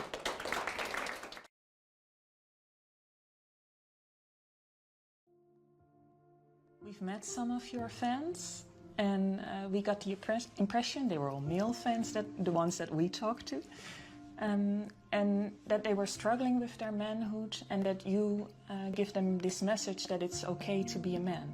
It's not okay. It's necessary. What the hell are we going to do without men? You look around the city here, you see all these buildings go up, these men, they're doing impossible things. They're under the streets, working on the sewers, they're up on the power lines, in the storms and the rain. They're keeping this impossible infrastructure functioning, this thing that works in a miraculous manner. They work themselves to death, and often literally. And the gratitude for that is sorely lacking, especially among the people who should be most grateful. You see university professors, especially of the social justice bent, who are among the most protected and privileged people that the world has ever produced. They take everything they have for granted, failing to understand entirely that there's a massive infrastructure of unbelievably hardworking, solidly laboring, working class men breaking themselves in half on a regular basis, making sure that everything that always breaks works. And so a little gratitude for that is in order.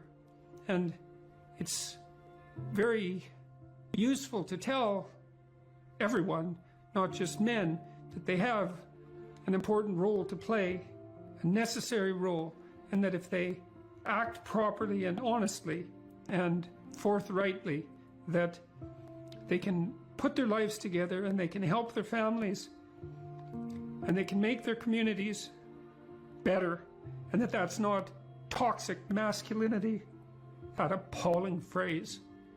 It's what keeps the world going round. If we had any sense, we'd understand that, instead of doing everything at every possible moment to label what we have in the West as oppressive and patriarchal and fundamentally predicated on power, of all the insane propositions. My audiences are often composed mostly of men between, say, 20 and 35, not exactly young, but young enough. And they're desperate for a discussion about responsibility and fair play and noble being and working properly in the world, and the idea, and to hear the idea that their lives actually matter, that if they straighten themselves up and fly right, that they'll have a beneficial effect on themselves and their family and the community, and that the world is starving for that. And for them as individuals, not for them as a group, but for each of them as individuals. So, yeah, it breaks me up. Every time the topic comes up, it breaks me up, because it's so damn sad. And we're so stupid. We're alienating young men. We're telling them that they're patriarchal oppressors and denizens of rape culture and you know, tyrants in waiting, and we fail to discriminate between their competence and their tyranny. And it's awful. It's so destructive. It's so unnecessary, and it's so sad. And so whenever I think about it, especially because of all that I've seen of it, it makes me sad, like deeply. It's so sad.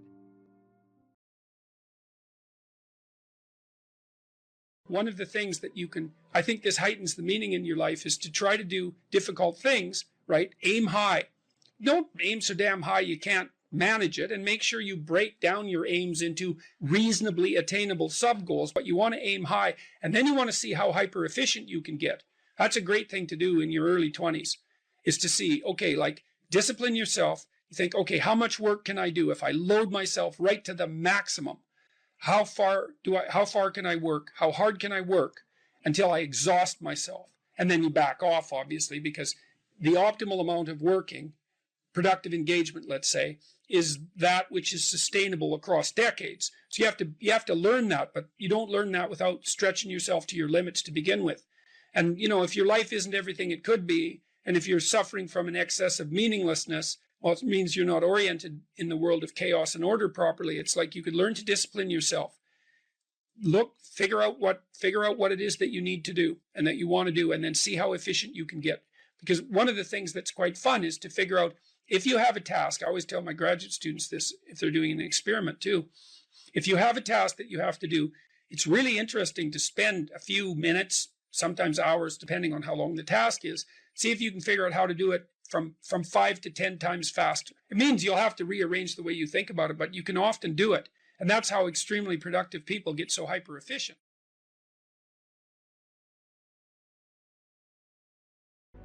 We were sitting in the first row of the plane, and do you remember the guy was a young black man, sort of ran onto the plane. He was wearing a yellow vest. He was a worker working the bridge or something. and he came up to you and he said, I'm not supposed to be on the plane right now, I'm not supposed to say anything, but you helped me turn my life around, I got this job because of you. And what I remember more than anything else is he had this huge smile on his face. But it wasn't because you told him to go out there and be happy. It was because you told him to go out there and fix some stuff. And I think that's exactly what you're talking about right now. Those experiences are so life-sustaining. It's so remarkable to have that happen, and that's something I've been immensely privileged to constantly experience, although there's also something about it that's extremely painful. You know, the magnitude of that joy is sort of proportional to the obstacles it had to overcome while it was attempting to manifest itself. You know, and one of the things I'm sure you saw on the tour, and I don't know how this affected you, was the depth of hunger for encouragement that exists everywhere, as far as I can tell. And everyone wants to be appreciated when they bring their best to the table. That's why the current assault on merit is so unbelievably brutal, because it will deny everyone the right to be appreciated for being their best.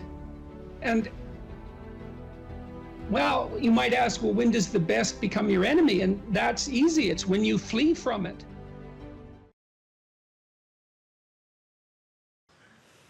So, you know, one way of conceptualizing yourself is that you're one speck of dust among 7 billion. And when you conceptualize yourself that way, you might think, well, what difference does it make what I say or do? And that's actually quite convenient for you, because if it doesn't matter what you say or do, then you don't have any responsibility and you can do whatever you want. The price you pay for that is a bit of nihilism, but if you don't have to shoulder any responsibility, that's a small price to pay. That's the underground motivation for nihilism. But the other way of looking at it, and this is actually the accurate way of looking at it, is that you're in a network. You're a node in a network, and so you can do a little bit of arithmetic very rapidly and just figure out how powerful you are. You know 1,000 people. You're going to know more than that over the course of your life, but let's say 1,000 for the sake of argument for now. They know 1,000 people. That means that you're one person away from 1,000,000 people and 2 persons away from 1,000,000,000 people. And you're the center of that network. And now the way networks work is that information propagates in a networked manner.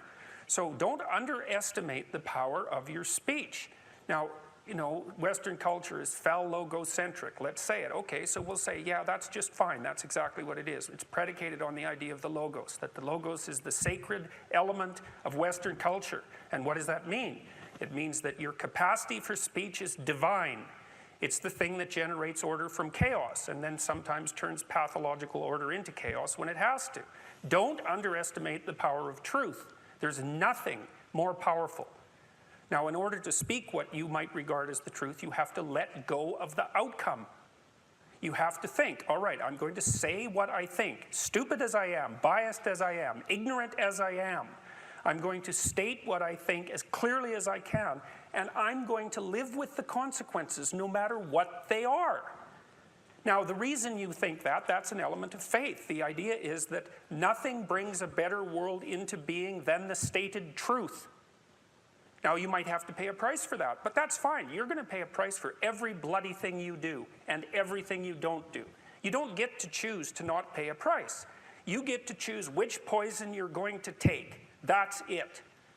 So if you're going to stand up for something, stand up for your truth. It'll shape you, because people will respond and object and tell you why you're a fool and a biased moron and why you're ignorant. And then if you listen to them, you'll be just that much less like that the next time you say something. And if you do that for 5 years, you'll be so damn tough and articulate and able to communicate and withstand pressure that you won't even recognize yourself. And then you'll be a force to contend with.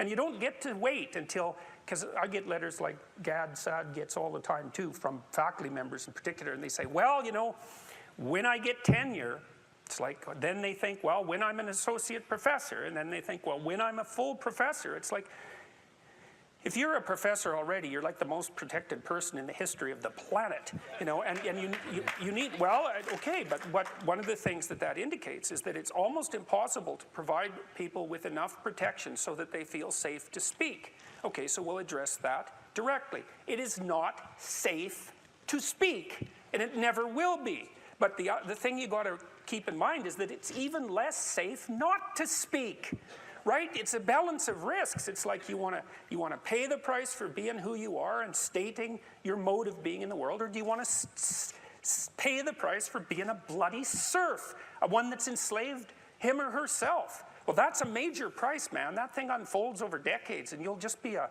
miserable worm at the end of about 20 years of that, right? No self-respect, no power, no ability to voice your opinions, nothing left but resentment because everyone's against you, because of course you've never stood up for yourself. It's like, say what you think carefully, pay attention to your words. The price is, it's a price you want to pay if you are willing to believe that truth is the cornerstone of society. And in the most real sense, if you're willing to take that leap, then tell the truth and see what happens. And nothing better could possibly happen to you. There'll be ups and downs, and there'll be pushback, and there'll be controversy and all of that, but it doesn't matter. The truth is what makes the world, the truth is what redeems the world from hell, and that's the truth. And we saw plenty of hell over the last 100 years, you know, and we haven't learned a bloody thing from it. It's like, wake up, tell the truth, or at least don't lie. That's a start. And you got to understand that's a risk. But I have one more brief thing to say about that. So, you know, I said what I had to say back in September, and I'm sure that I could have done it better, and many people have told me how I could have done it better, although it didn't mean they would actually do it, but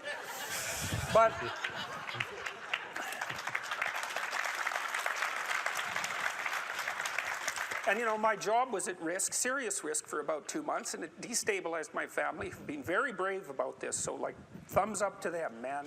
They've just stood by me. But here's the optimistic news, is the university has left me alone completely. I shook hands with the dean 2 weeks ago. We're on friendly terms. They don't want this to go any farther than it has already. The students were tremendously welcoming when I came back to teach in January. I haven't had a single negative incident at the university. And I've received thousands of letters from people all over the world, all of which have been in support. I've received 2 negative letters. That's it. 2. So the people have an inchoate longing to have the sort of thing that we're talking about articulated. And so don't be thinking you're alone. It's just that people can't talk, they're afraid to talk, or they don't know what to say. And those are real problems. So if you're reasonably articulate, like, start talking and sharpen yourself up. I mean, the enemy is a cloud. They're a cloud of gnats. They're only courageous in groups. They're only courageous in mobs. If you stand your ground and don't apologize and articulate things properly, they'll disperse around you like they're not even there. So most of it's illusion. So don't be afraid, but be afraid of the right thing. And the right thing you should be afraid of is not saying what you say, because that's the same as not being. And here you are, suffering away. You might as well be at the same time. At least then there's something to you. So.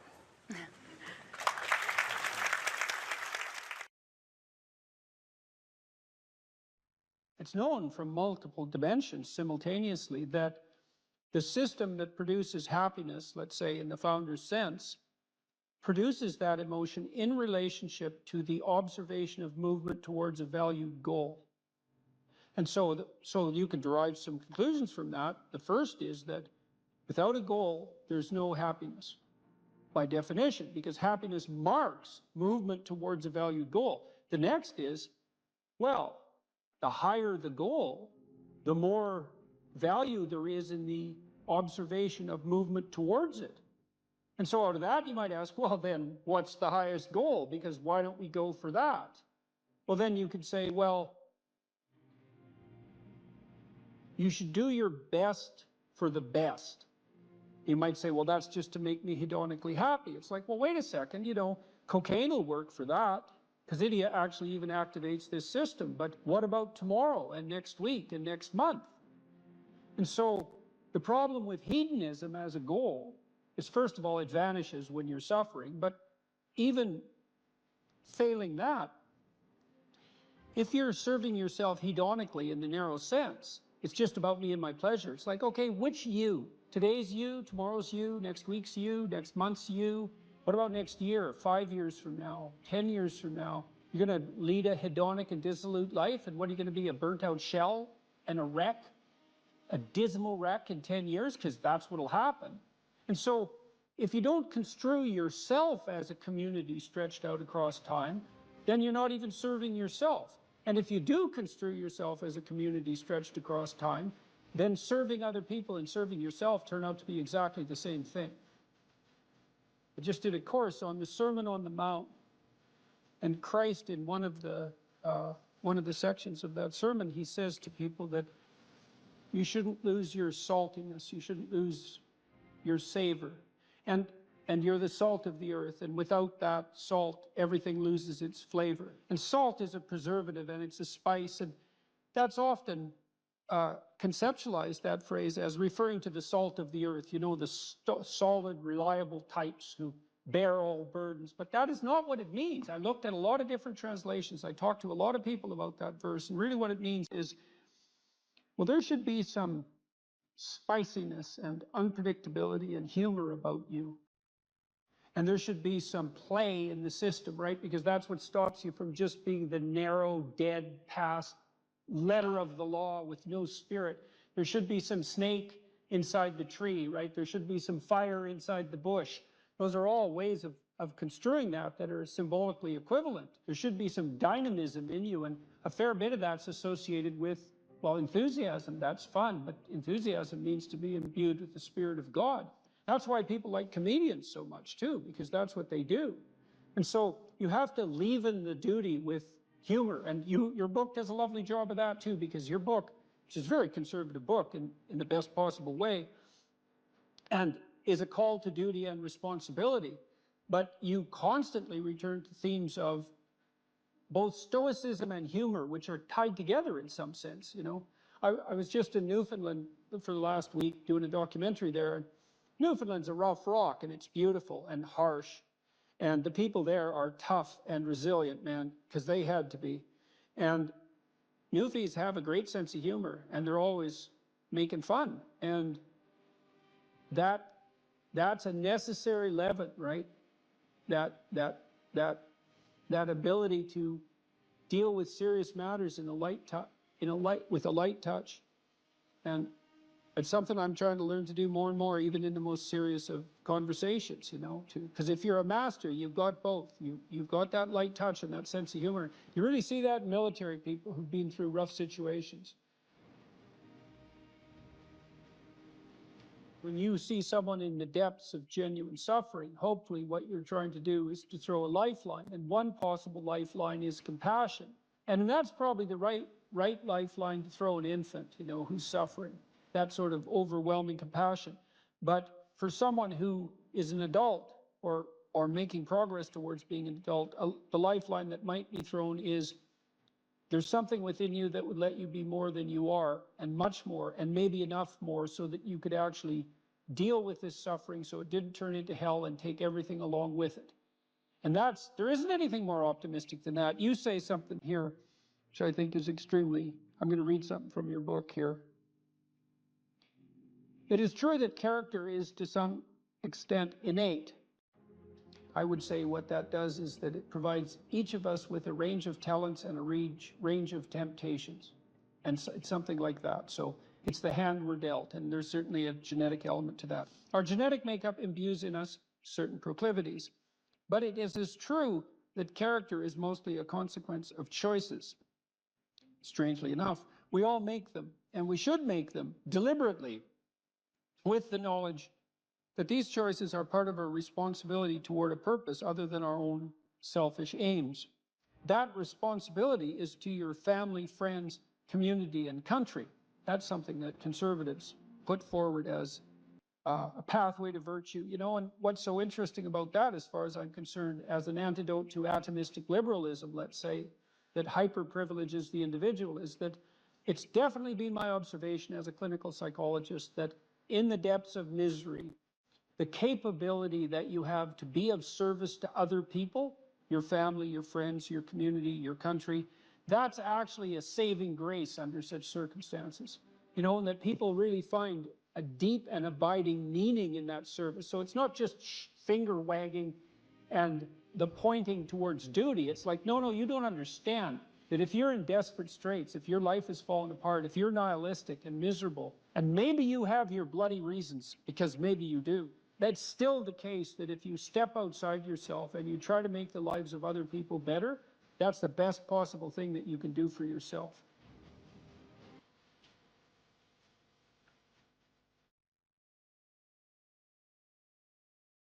You know, if you take people, and I told you this, and you expose them voluntarily to things that they are avoiding and are afraid of, you know, that they know they need to overcome in order to meet their goals, their self-defined goals.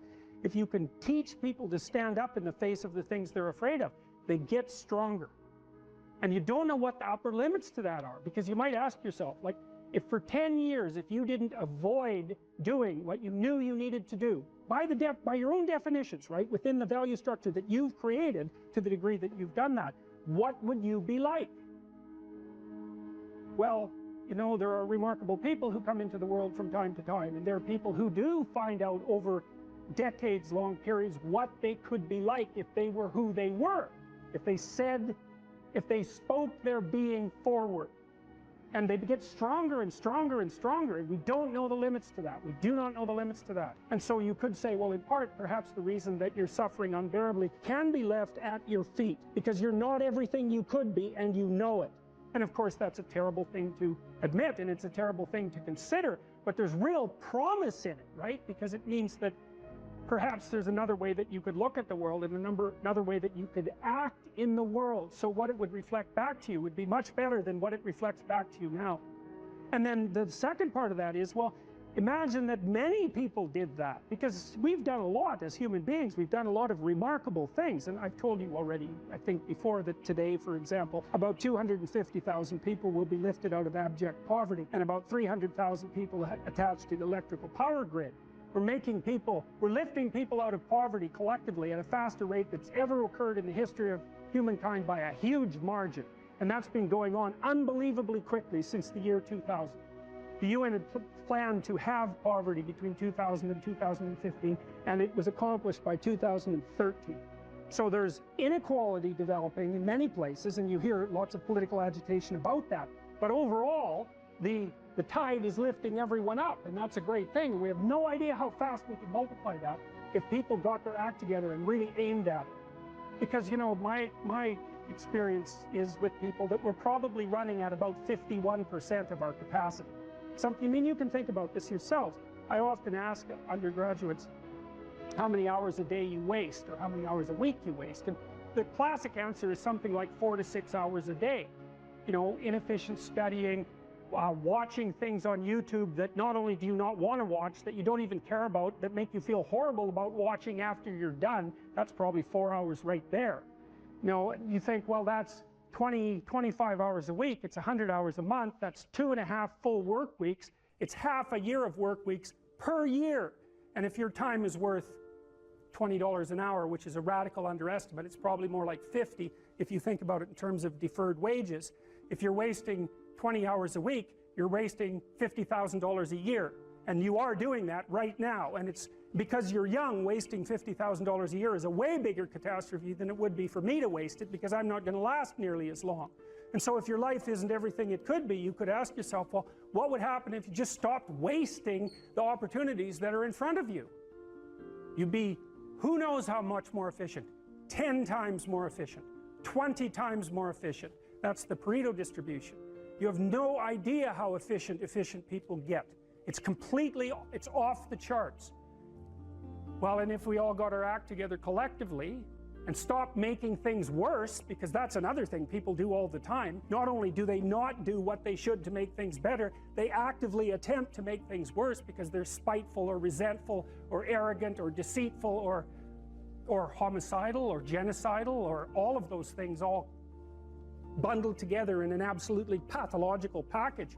If people stopped really, really trying just to make things worse, we have no idea how much better they would get just because of that.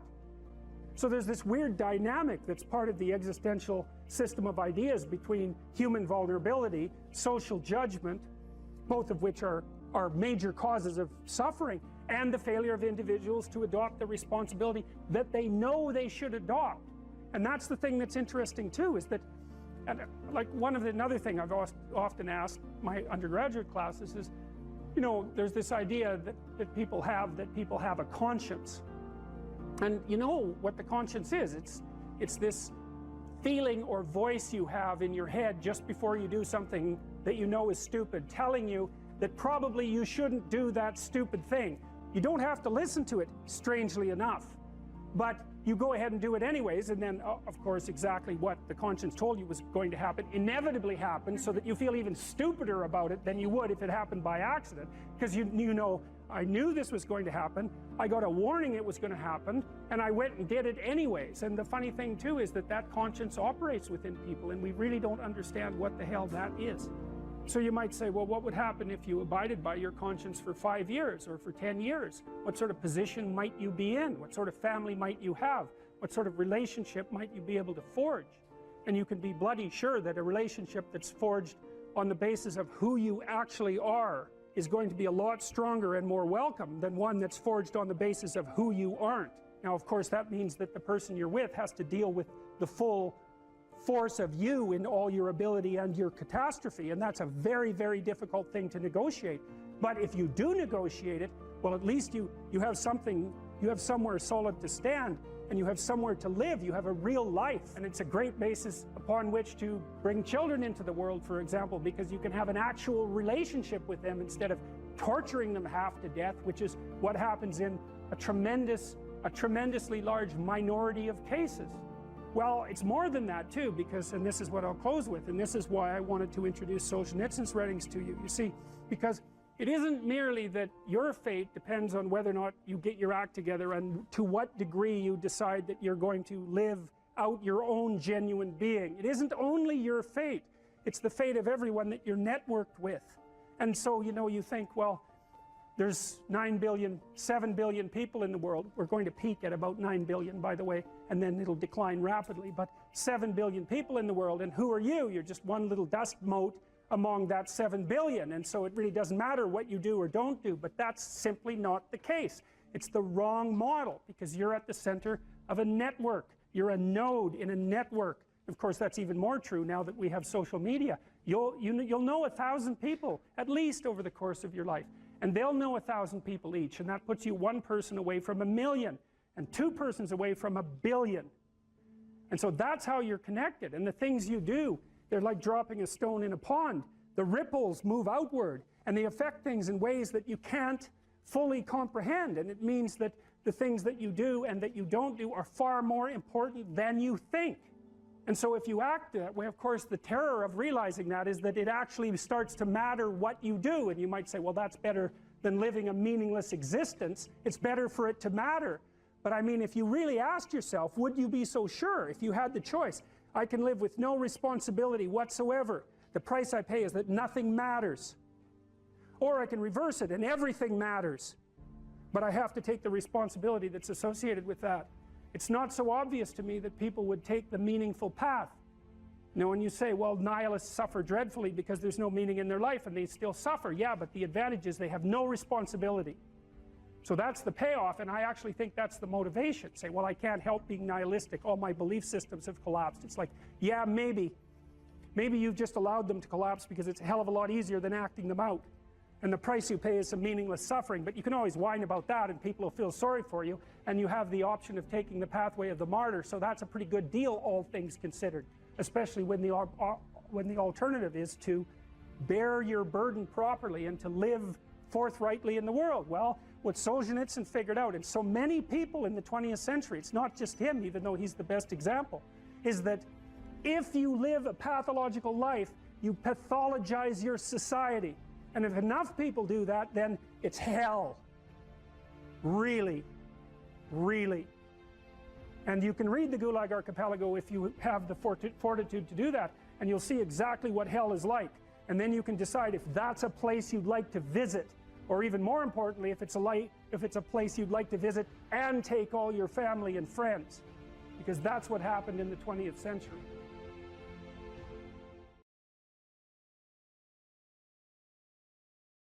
The hallmark of true sovereignty is the willingness of the elite, let's say the talented, the productive, the blessed, the gifted, to justify the unequal division of talent by serving to ameliorate the catastrophic suffering of the dispossessed.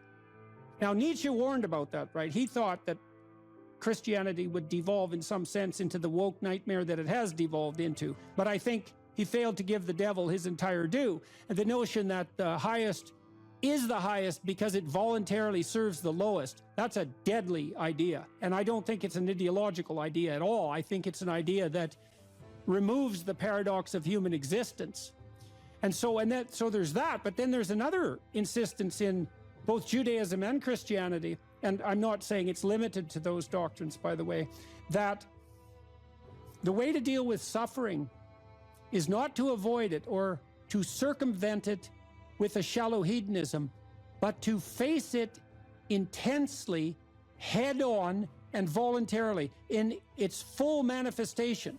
And so one of the things I've realized about the Passion story, which Jung regarded as an archetypal tragedy, and in some sense a limit case, right? A story so tragic that you cannot write a more tragic story. Right. Is that it drags the observer, and so that's all of us in Christendom, through the entire catastrophe of human existence, right? So it confronts you with the mob that's after you, that you are also part of. It confronts you with moral relativism in the shape of Pontius Pilate. It confronts you with the oppression of the totalitarian state of foreigners, let's say, in the guise of Rome. It confronts you with the betrayal of your best friend. It confronts you with the willingness of the crowd to punish the virtuous and free the criminal. And that's the story of Barabbas and Christ. And Pajot told me the other day, Jonathan Pajot, that an alternative name for Barabbas was Jesus. And that what the crowd did was pick the political revolutionary over the spiritual leader. And that's perfect. And then it confronts you with the reality that we all face our own mortality, and too early. And the fact that sometimes the innocent and virtuous are punished. And so and then of course there's the horrible, tragic, torturous death, all of that. And that's all signified by the image of the crucifix and what we're doing to ourselves, even though we don't know it. I'm speaking mostly psychologically, although somewhat theologically, is that we're exposing ourselves to the ultimate catastrophe of human existence, while simultaneously manifesting the faith that if we face that unflinchingly, that will resurrect us instead of killing us. That's quite powerful. It's something, man. It's something. It's something I've been puzzling out for, well, a long time, but particularly for the last 6 months. I'm going to write about that in my new book. And when I talk to my audiences about that, and I would especially say this has an impact, again, on demoralized young men, and say, look, we don't know the limits to the expansion of your personality if you're willing to face things without deception. And that's a variant of that radical honesty we were already talking about. Don't live by lies. Well, life is rife with injustice, atrocity, and suffering. And so what do you do with that? Do you avoid it? There's good physiological evidence, by the way, that if you take two groups of people and you subject one group to a stressor involuntarily, and you get the other group to take on the stressor voluntarily, that the pattern of psychophysiological response is entirely different. It's entirely different emotionally, motivationally, and in terms of the damage it does. And so the involuntary imposition of a threat is stressful and damaging, but the voluntary acceptance of a threat is invigorating and revivifying. Now, it would be nice if we could be optimistic, and I think, again, the problem with being optimistic is that it's naive. So then the question is there an optimism that's not naive? And I think there is. And the optimism that's not naive is in just a visualization of how strong people can be. So one of the things that I tell people, I told my students in my class in Maps of Meaning, here's a goal. You want to be the person at the funeral of your father that everyone can rely on. How would that be? You want to be the person who's broken and useless and adding to the misery in the corner. And look, I'm not making light of people's grief. I understand grief. But who do you want to be when there's a crisis? right? Do you want to be the person that everyone can turn to for strength? It's like, why the hell not? Why not that as a goal? That'd be a good goal, because then if there's a crisis, and there will be, it won't be such a bloody crisis, because there'll be someone there that can deal with it. You know, so when I went and talked to these people at the funeral home, I envisioned that. I thought, okay, well, this is something you have to contend with if you're going to be alive and adult. You have to contend with death and suffering, and you have to be ready for it. And you have to be there for the person, because that's all they're going to have. And so there's a goal, man. And in this time of nihilism, you know, it's what's the point of life? People ask, and they're taught that at universities. What's the point of life? Everything's interpretation. Humanity's a cancer on the planet. You know? Well, how about no? How about not that? How about that there's something to us